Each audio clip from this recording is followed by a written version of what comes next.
Continuing our environmental series, today's date is 1938, when Guy Callendar made the connection between increasing land temperatures to increasing levels of carbon dioxide in the atmosphere.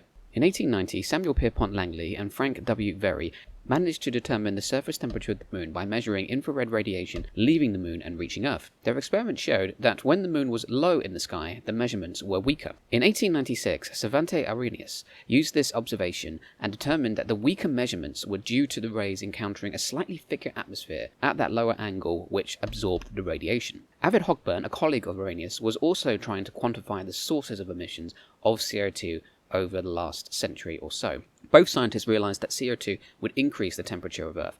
However, due to low rates of emission at the time, they figured it would take thousands of years for this to be a problem. The term greenhouse effect was introduced by John Henry Poynting in 1909. Then, paleoclimatology also grew as a science, and ancient climates were revealed for the first time, showing increased carbon emissions were natural over the course of Earth's history and had an effect on temperatures. Woollerton and Milankovitch tried to reconcile increased temperatures with astronomical changes like the moon changing the Earth's orbit.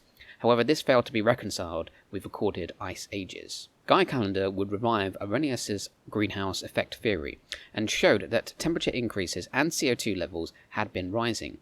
Since the late 1800s, the release of CO2 had increased massively up to Guy Callendar's time. Callendar would present his findings as a good thing, which is ironic considering our attitude towards it today. He presumed that increased global warming meant avoiding an upcoming ice age.